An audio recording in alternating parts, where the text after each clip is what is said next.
Welcome to the Inside Silverstone podcast, a business-focused podcast covering all things tech, engineering and innovation. Hosted by me, Chris Broome, a huge tech, motorsport and gaming fan, and also the owner of Longhurst, a firm of lifestyle financial planners and independent financial advisors located in Silverstone, Northamptonshire. This is a series of unscripted and unpolished conversations with leading business owners, thought leaders and high-tech talent where we discuss their experiences within the Silverstone business and motorsport region. We will also be asking them to share their knowledge, insight and their thoughts on the future just for you. If you're looking to learn more about the Silverstone high growth region and commercially connect with like-minded peers, you've definitely come to the right place. Welcome to Inside Silverstone.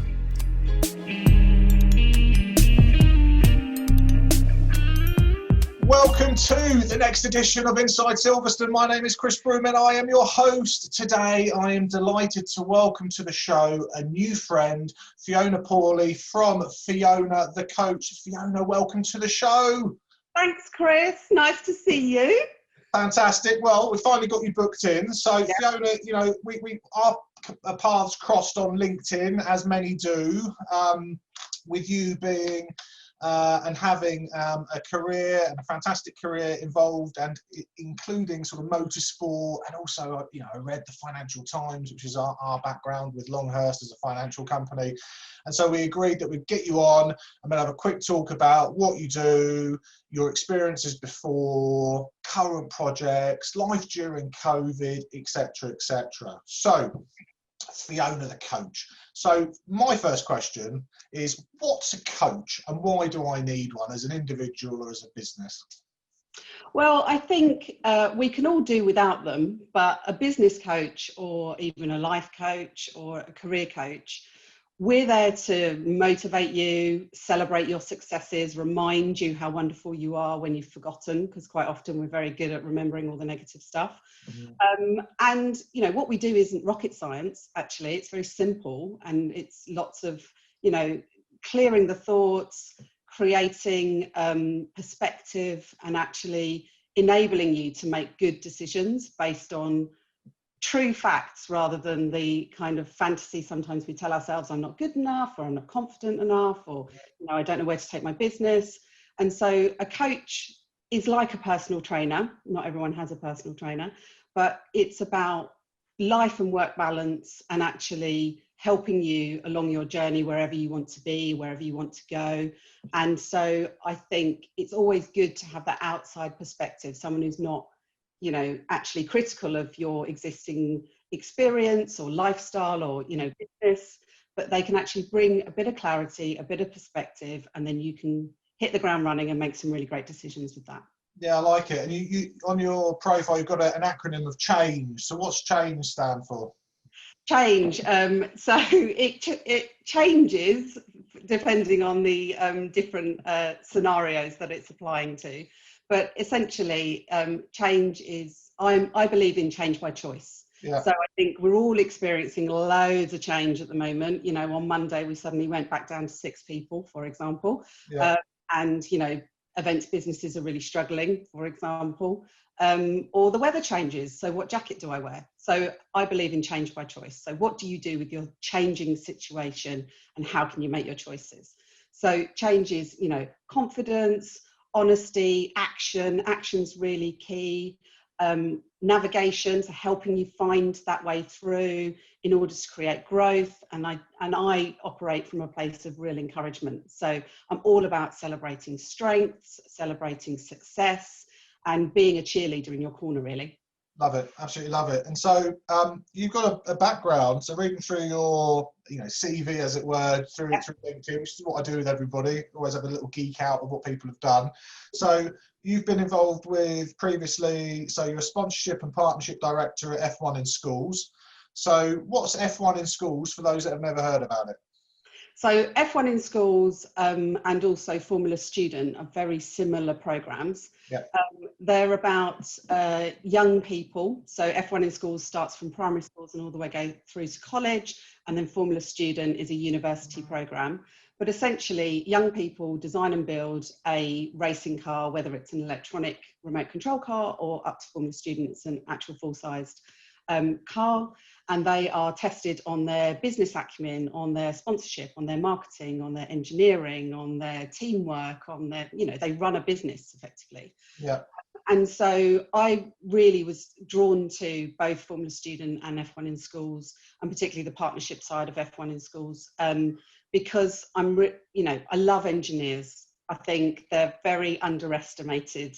And I've been saying for quite some time, I think engineers need a rebrand, a little bit like how Paralympics had a rebrand in 2012 and they became like these bionic superheroes and that kind of stuff. I think engineers need that marketing, if you like, because they affect every element of our day-to-day existence, from the car you drive, the mobile phone you use, the type of coffee you create, you make in the morning. Yeah.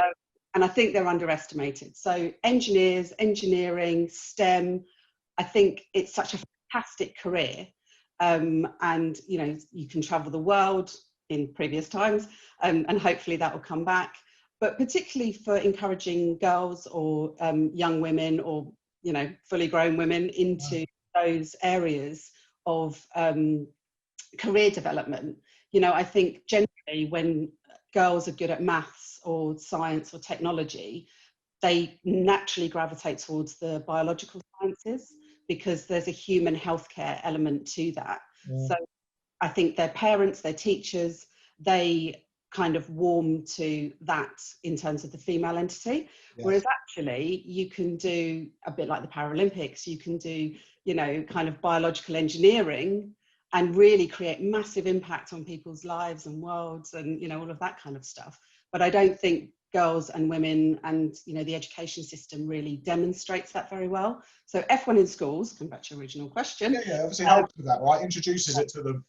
It really opens up that world, and it kind of, you might not be an engineer. I'd never be an engineer. I can't draw a straight line with a ruler. Like, just, it's not my thing. But I would happily work with an engineering company in their marketing or in their HR or in their coaching. And so it's just about opening up that communication between, new industries and new worlds that they would never have considered, really. Nice, like it. And then you also had a role as Global Partnership Project Manager at the sort of motorsport arm of Shell. Is that right? Yes. So I trained as a coach about 4 years ago now, and that's my love and my passion, but I need to pay the bills. So my experience has always been event and partnership management. That's, kind of how I've grown through my career. Yeah. And so I was approached to work on the motorsports partnerships team for Shell. And I initially said, no, thank you, because I've always worked for very small kind of organisations, and I like to create loads of change and loads of action. And I thought this big corporate wheel is not going to fit me very well, but I gave it a go. And I loved it, and it was great, and I learned lots of things, and I got to work on the Ferrari partnership in Formula One and the Formula E partnership with Nissan. That was a new program that we brought on board, and nice. BMW and all sorts of things.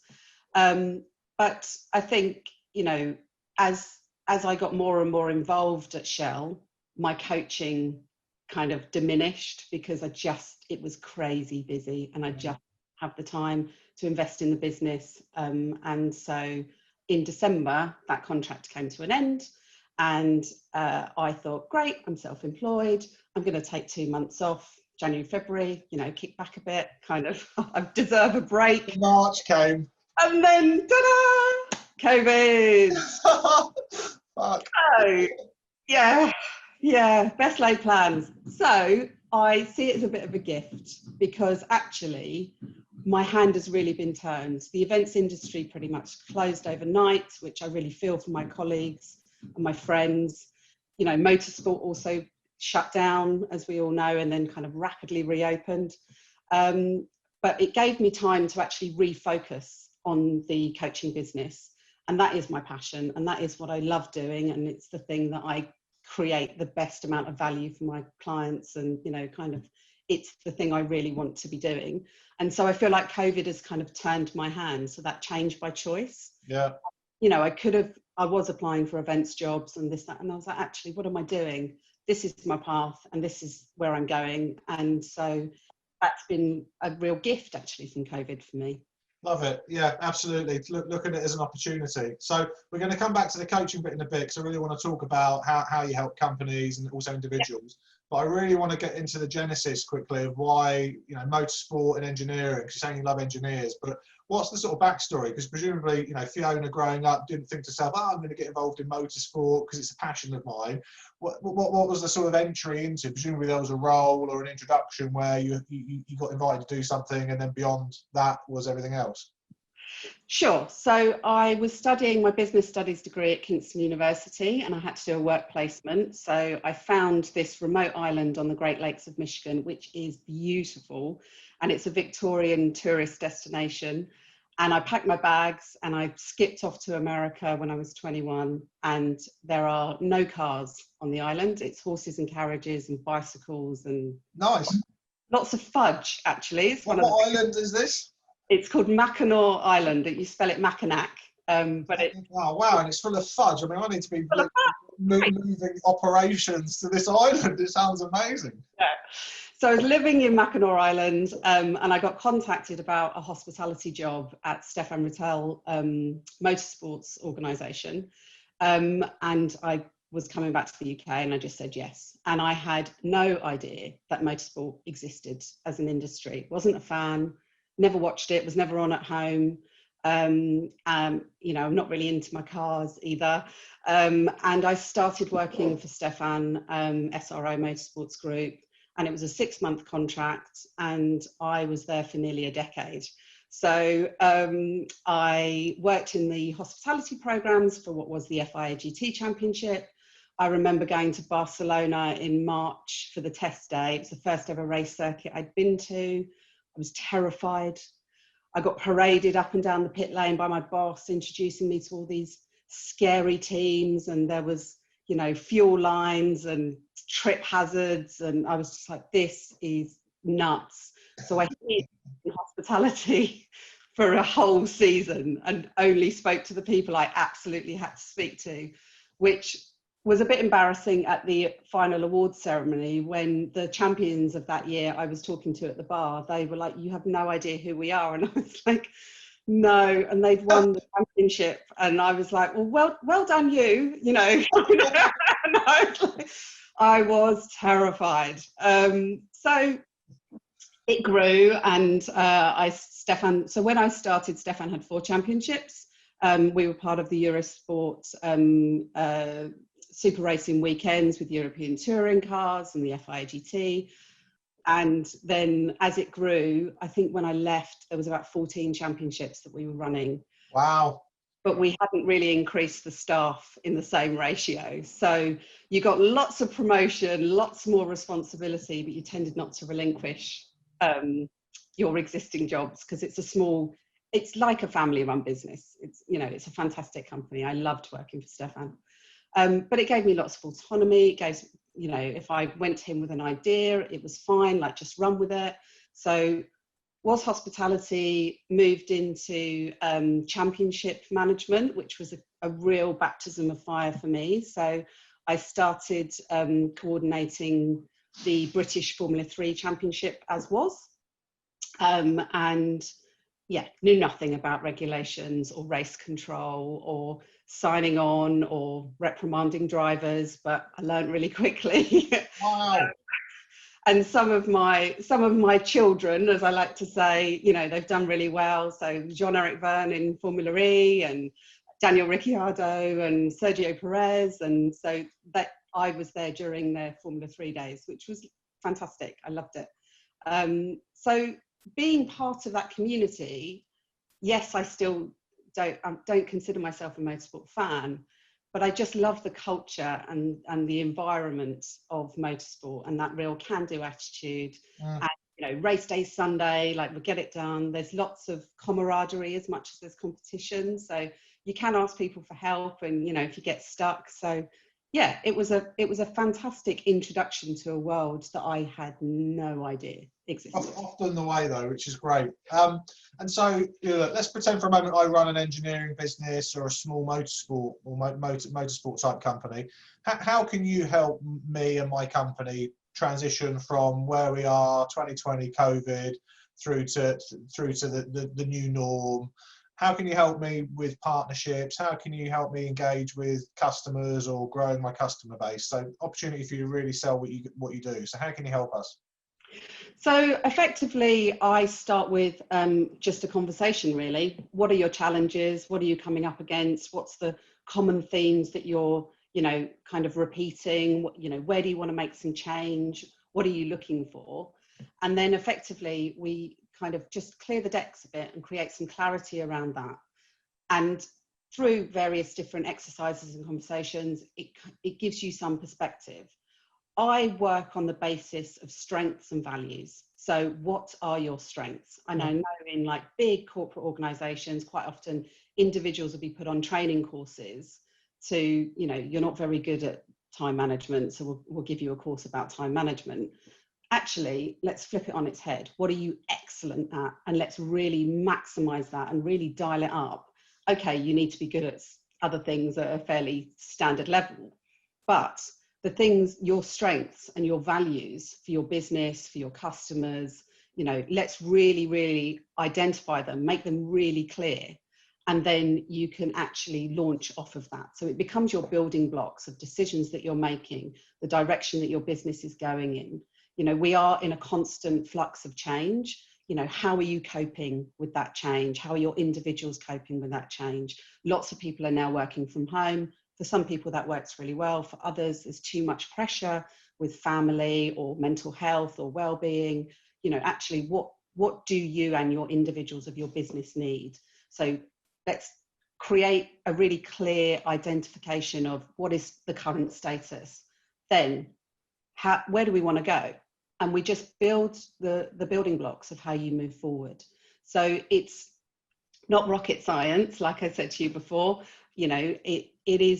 It's very common sense, it's very practical, it's very action-based, but literally, where are you today? What's stopping you? Let's unpick all of that and move it forward.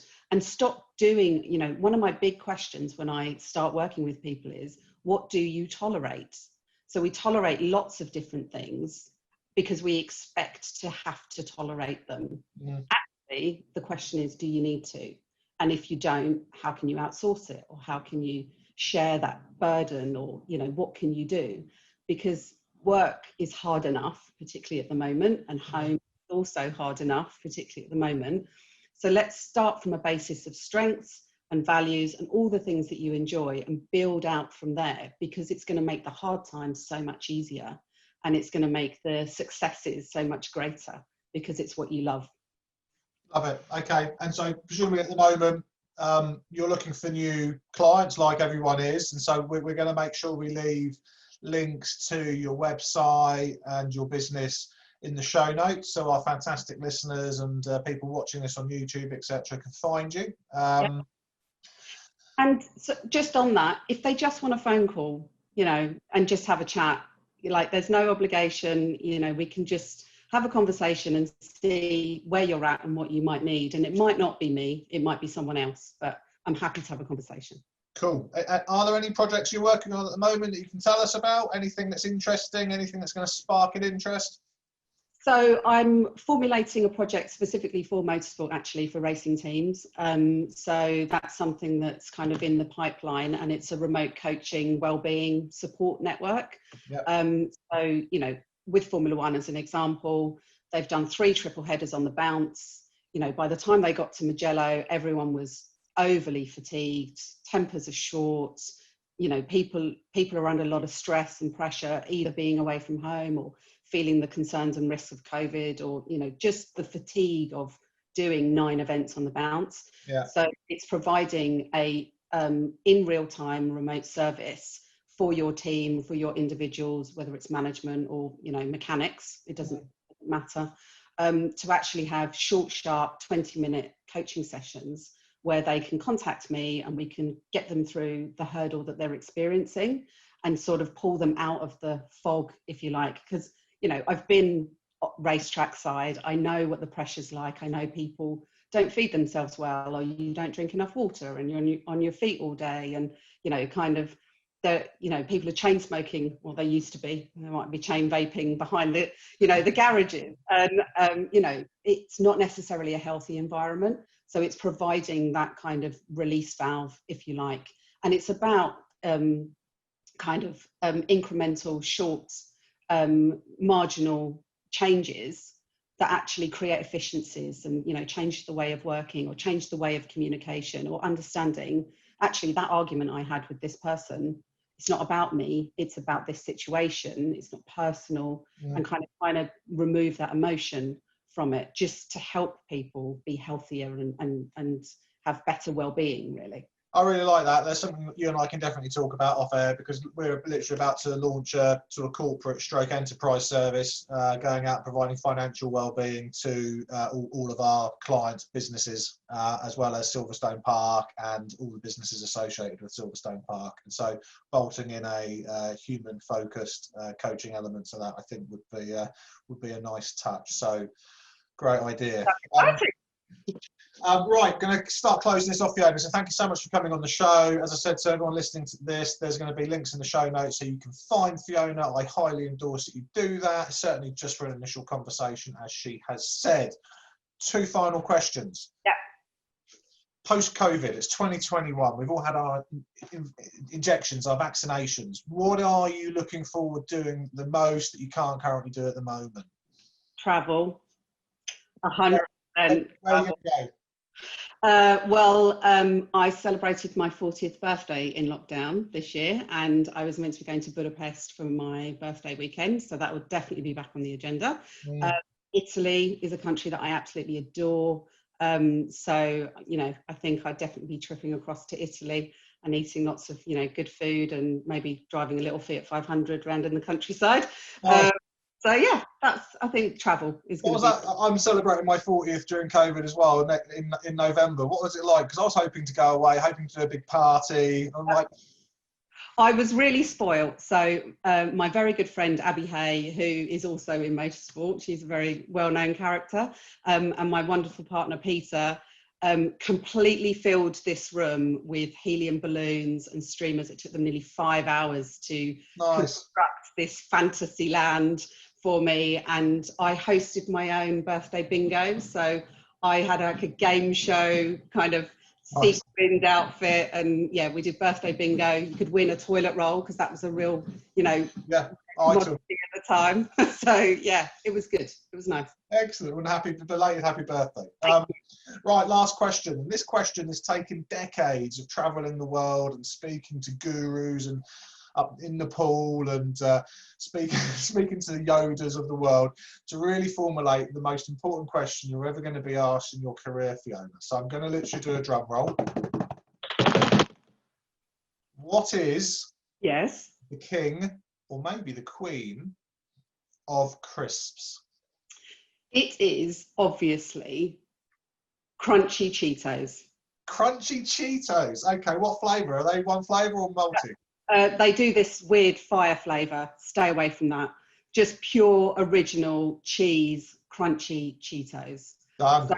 So they have like this, I mean, it's almost the colour of my nails. You end up with a complete dusting of this nuclear orange cheesy flavour, and they're amazing. So if any of the listeners can send crunchy Cheetos over from America, I'd Can you only buy them in the States? You can get them here, but they're just not the same. But yeah, they're an American delicacy. You've got to be hitting up Amazon, surely, to be getting some of those delivered. Maybe. Fantastic. Fiona, thank you so much for coming on the show. As I've said, guys, you can find her contact details and website, etc. in the show notes. Obviously, hook up with her, speak to her about whether or not she can help you develop your business, push it forward, or indeed even you personally. And Fiona, we're definitely going to talk off air regarding potentially a sort of workplace type solution, because I think that's a fabulous, fabulous idea. Thanks. Well, thanks for having me. Absolute pleasure. Thank you. Bye. The Inside Silverstone podcast is produced by the team at Longhurst for the benefit of those with a passion for all things tech, engineering and innovation. For more information, please visit longhurst.co.uk/Inside Silverstone, whilst also remembering to give us a 5 out of 5 star rating on iTunes. Please note that neither Chris Broome or Longhurst work for Silverstone Park, Silverstone Circuit or Silverstone Technology Cluster.